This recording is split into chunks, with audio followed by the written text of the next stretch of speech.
नमस्कार मेरे प्यारे मित्रों।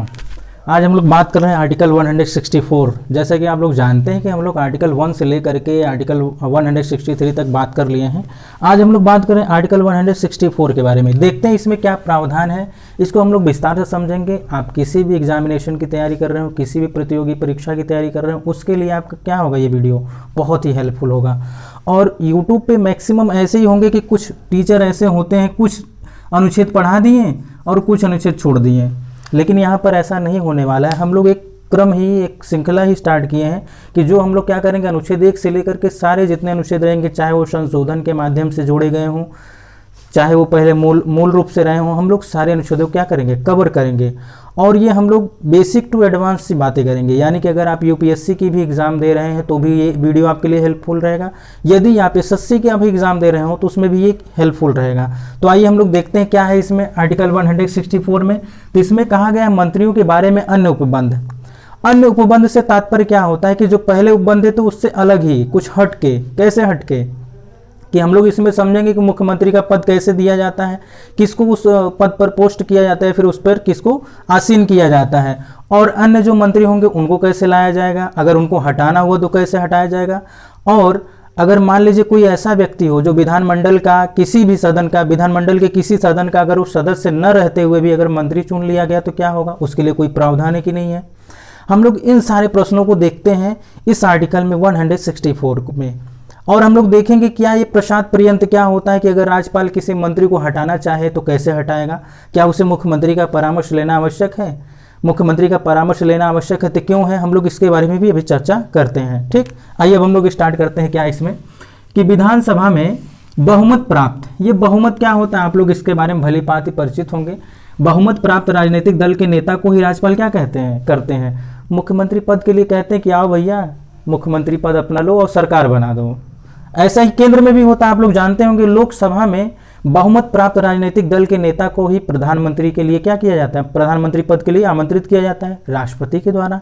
सेम यहाँ पे क्या हो रहा है, राज्यपाल किसको आमंत्रित कर रहे हैं, मुख्यमंत्री पद के लिए कर रहे हैं। किसको कर रहे हैं, जो विधानसभा, ध्यान दीजिएगा, विधानसभा में बहुमत प्राप्त राजनीतिक दल के नेता को बुलाएंगे, कहेंगे आओ अपना सरकार बनाओ और मुख्यमंत्री पद ग्रहण करिए। और जो अन्य मंत्री होंगे, अब अकेले ही सरकार कोई चला नहीं पाएगा, आप लोग इसके बारे में जानते हैं।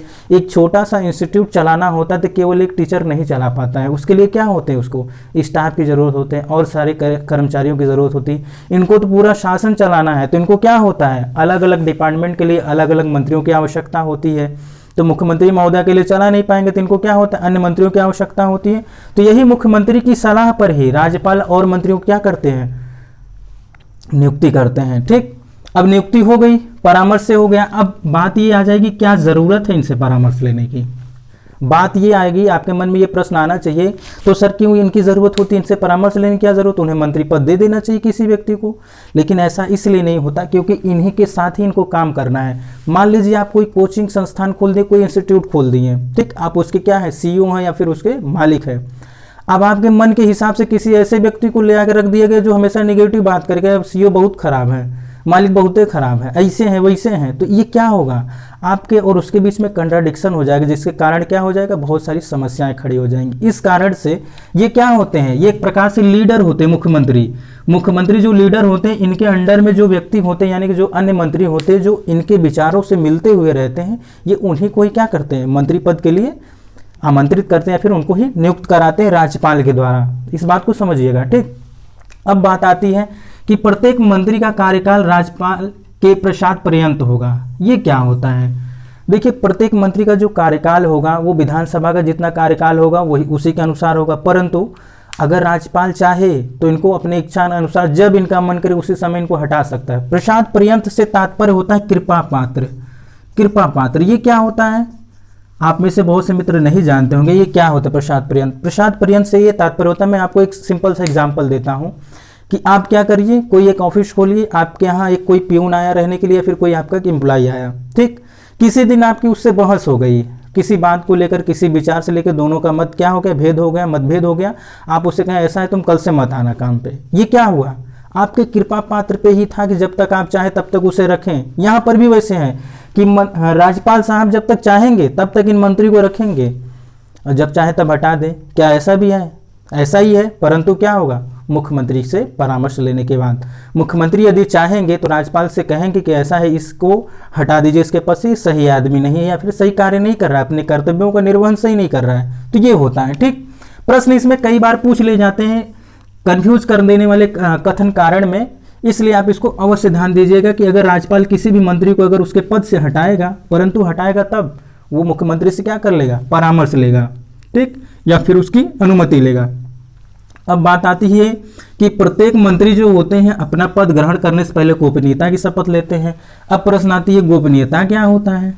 गोपनीयता होता है ना, तो गोपनीयता से तात्पर्य होता है कि सरकार के जो नीति होते हैं वो इंटरनल हो। मान लीजिए कोई गृह मंत्री हो, उसको जो है पूरे के पूरी सुरक्षा की जानकारी उसके पास रहती। अगर वो सुरक्षा की पूरी जानकारी अन्य राज्य को या फिर अन्य देश को ही क्या कर दे, शेयर कर दे, तो इससे क्या होगा, उस देश में कई सारी समस्याएं आ सकती हैं, उस राज्य में कई सारी समस्याएं आ जा सकती हैं। इस कारण से यहाँ पे पद के साथ साथ गोपनीयता की शपथ दिलाई जाती है। आप लोगों को याद होगा कि जब हम लोग जुडिशरी के बारे में बात कर रहे थे तो उसमें हम लोगों ने बात किया थी कि कोई भी जज हो, कोई भी न्यायाधीश हो, वो पद की ही शपथ लेता है, गोपनीयता की नहीं होता है। क्यों? क्योंकि गोपनीयता की शपथ इसलिए नहीं लेता है कि उन लोगों का जो सुनवाई होता है सभी के सामने होता है, एकदम ट्रांसपेरेंट होता है। लेकिन यहाँ पे बहुत से ऐसे मामले होते हैं, बहुत से ऐसे कानून होते हैं, बहुत से ऐसी जानकारियाँ होती हैं, ये लोग क्या करते हैं, छुपा के रखते हैं कि जिससे सुरक्षा के दृष्टिकोण से कोई गड़बड़ी न हो। इस कारण इनको क्या होता है, ये प्रश्न कई बार पूछ ले जाते हैं इंटरव्यू में कि पद और गोपनीयता से क्या संबंध है, या फिर कहा जाए गोपनीयता क्या होती है, गोपनीयता की आवश्यकता क्यों होती है मंत्री को पद ग्रहण करते समय। यहाँ तक कि आपको ये भी बात ध्यान देना है कि जो मुख्यमंत्री होते, प्रधानमंत्री होते, ये भी पद और गोपनीयता दोनों की शपथ लेते हैं। ठीक, कभी भी मुख्यमंत्री या फिर कहा जाए प्रधानमंत्री कभी ये नहीं कहेंगे कि हाँ हम चीन वाले बॉर्डर पे इतना मिसाइल लगाए हैं, यहाँ पर हम इतना ही किए हैं, हमारे पास इतना बारूद है, इतना बंदूक है। कभी ऐसा शो नहीं करते। क्यों नहीं करते हैं? ये देश की सुरक्षा के लिए क्या हो जाएगा, अहित हो जाएगा। ठीक, इसलिए होता है। अब आइए हम लोग आगे बात करते हैं कि अगर कोई व्यक्ति विधानमंडल का सदस्य न होते भी अगर मंत्री बन गया तब क्या होगा। आइए बात कर लेते हैं कि प्रत्येक मंत्री जो होगा क्या होगा, वो विधानमंडल का सदस्य होना चाहिए। अब आप में से बहुत से मित्र कहेंगे विधानमंडल क्या होता है सर जी। तो विधानमंडल क्या होता है, ये राज्य की विधायिका होती है। क्या होती है, राज्य की विधायिका, जो राज्य सूची पर क्या बनाती, कानून बनाती है। इसके बारे में हम लोग बहुत ही डिटेल कर चुके हैं। ठीक, प्रत्येक मंत्री को क्या होना चाहिए, विधानमंडल का सदस्य होना चाहिए। और अगर कोई व्यक्ति ऐसा है कि जो विधानमंडल का सदस्य न होते हुए भी मंत्री बन गया, अब बात आ गई, फंस गई बात, समझ में नहीं आया ये क्या हो गया कि अगर कोई व्यक्ति विधानमंडल के किसी सदन का सदस्य न रहते हुए अगर मंत्री चुन लिया गया, ऐसी स्थिति में उसे 6 माह का क्या दिया जाता है, छूट दिया जाता है कि भाई 6 माह तक तुम विधानमंडल के किसी भी सदन का क्या बन जाओ, सदस्य बन जाओ। अब आपके मन में ये भी प्रश्न आएगा कि अगर वो नहीं बना तब, तो 6 माह जैसे ही खत्म होगा, 6 माह जैसे ही कंप्लीट होगा, तो उसकी जो शक्ति होगी, उसके जो अधिकार होंगे, वो स्वतः क्या हो जाएंगे, समाप्त हो जाएंगे। उसको जो कार वर दिए गए हैं, जो सिक्योरिटी दी गई है, सब उससे छीन ली जाएगी। चलो आज से तुम्हारे सारे पावर क्या हो गए, खत्म हो गए, चलो हटाओ। तो ये क्या हो गया आज का हमारा आर्टिकल 164। आप लोग बताइएगा आप लोगों को कैसा लगा, और देखिएगा। और इसका है कि आप नोट्स बनाइएगा, नोट्स एकदम शॉर्ट्स बनाइएगा, और जो चीज़ें मैं आपको एक्स्ट्रा बता रहा हूँ उसको आप अलग से रखिएगा, उसको कुछ कोड भाषा में रखिएगा। ठीक, तो मित्रों आज के लिए बस इतना ही। हम लोग मिलेंगे नेक्स्ट वीडियो में आर्टिकल 165 को लेकर के। तब तक के लिए नमस्कार।